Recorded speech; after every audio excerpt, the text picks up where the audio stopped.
Hiroki gasped for air as he struggled against the icy grip of the water, his arms flailing desperately to keep him afloat. The river, once a serene sanctuary, had become a battleground, threatening to pull him under with every passing second. His mind raced with confusion and fear. How had he ended up here, on the brink of drowning in the very waters he had played in since he was an infant? The village of Mizohashi had always been a tranquil place, nestled between the rolling hills and the meandering river that provided for its people. But in recent months, an unsettling change had swept over the community. Fishermen, the heart of the village's livelihood, began to vanish without a trace. Their boats found empty and adrift in the river's calm waters. With each disappearance, a ripple of fear spread among the villagers. The river, once full of fish, seemed to have fallen under a mysterious curse.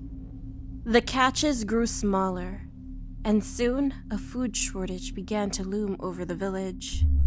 In hushed conversations, the adults spoke of the old legends, tales of a creature that dwelled in the river's depths. They whispered of its cunning nature, wondering if the creature from their childhood stories could be more than just a myth. As the situation grew more dire, a sense of desperation settled over the village. The elders called for caution, advising everyone to stay away from the river. But for Hiroki, a young boy with a curious spirit, the warnings only fueled his fascination. He couldn't shake the feeling that there was more to the story, a mystery waiting to be unraveled.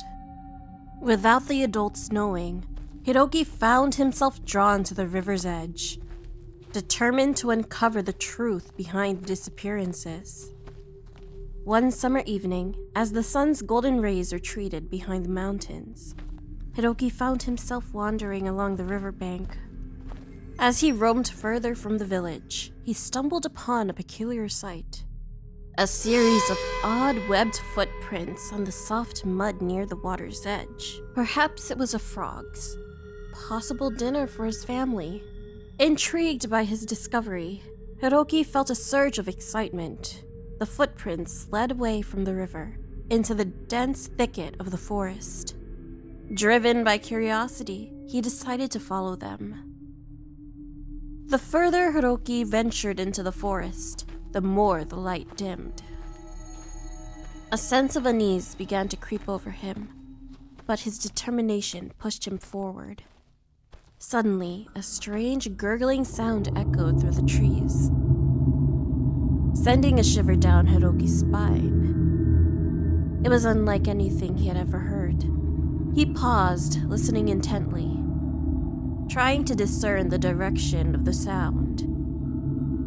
It seemed to be coming from a clearing just ahead.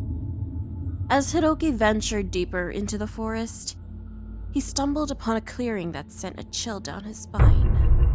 There, scattered among the trees, were the remains of the missing fishermen, their bodies half-eaten and left to rot.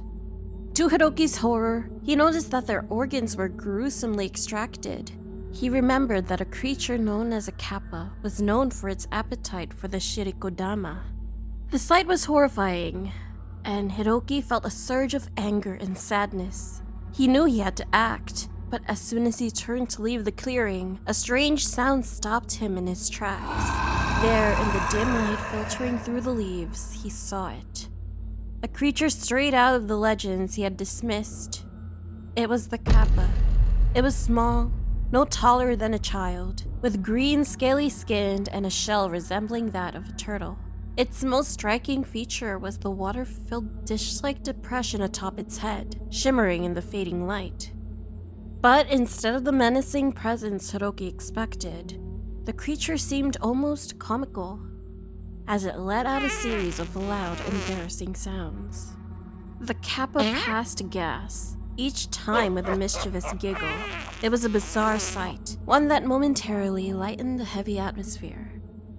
The creature's eyes, glowing with an eerie luminescence, were fixed on Hiroki, who stood frozen in place. The KAPPA, noticing Hiroki's hesitation, let out a series of mocking gurgles. As if amused by his fear, it began to dance around him in a circle, its movements graceful yet unnerving. Hiroki realized that the kappa was toying with him, using its cunning nature to intimidate and confuse him. Determined not to fall for its tricks, Hiroki tried to keep his focus. But as he reached a clearing, the ground suddenly gave way beneath him, and he found himself sliding down a steep embankment toward the river. The kappa followed, its sinister grin widening as it watched Hiroki struggle to regain his footing. With a powerful leap, the kappa descended upon Hiroki, its claws extended and its eyes burning with malice. Hiroki barely managed to roll out of the way, feeling the rush of air as the creature's claws swiped at the space where he had just been.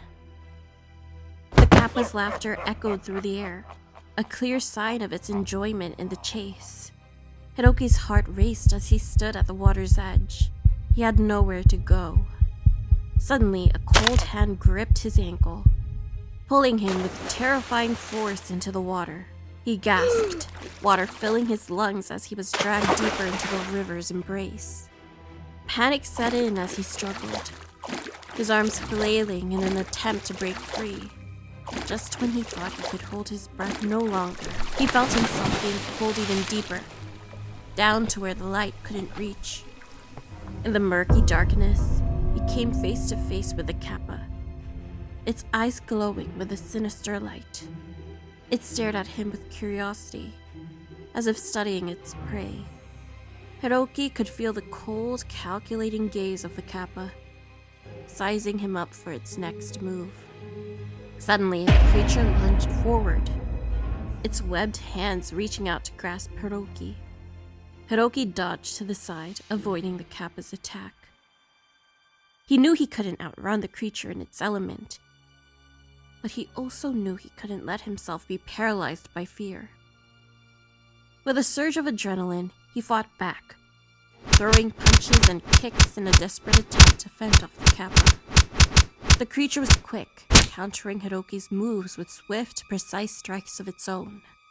It was clear that the kappa was not only strong, but also skilled in martial arts.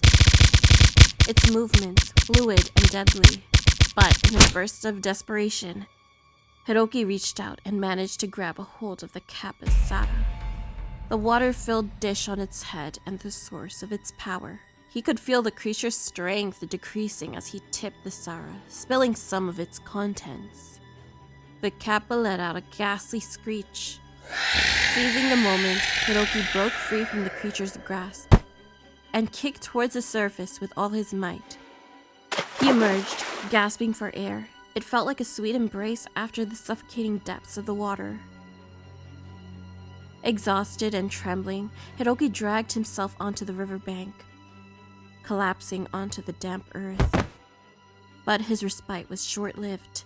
The water's surface rippled ominously, and the kappa re-emerged, its eyes burning with an intensified fury. Scrambling to his feet, Hiroki searched desperately for a weapon, anything he could use to defend himself. His hand brushed against a sharp, jagged rock, and he grasped it tightly, turning to face the advancing kappa. The creature attacked again. This time, Hiroki was ready.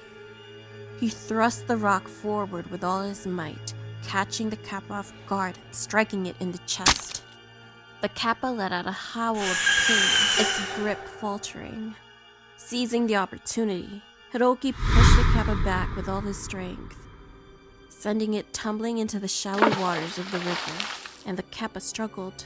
The creature thrashed wildly, but Hiroki didn't relent. He knew this was his only chance to escape. With one final desperate effort, Hiroki delivered a powerful kick to the kappa, knocking the rest of the water from its sara. The kappa's eyes dimmed as it lay defeated in the water. Panting heavily, Hiroki staggered back, his heart racing with a mix of fear and triumph. He had faced the dreaded kappa and survived, but as he looked down at the defeated creature, a chill ran down his spine. The legends were real, and he knew that the world was filled with terrors beyond his wildest imagination. Hiroki vowed to never underestimate the stories of the old again.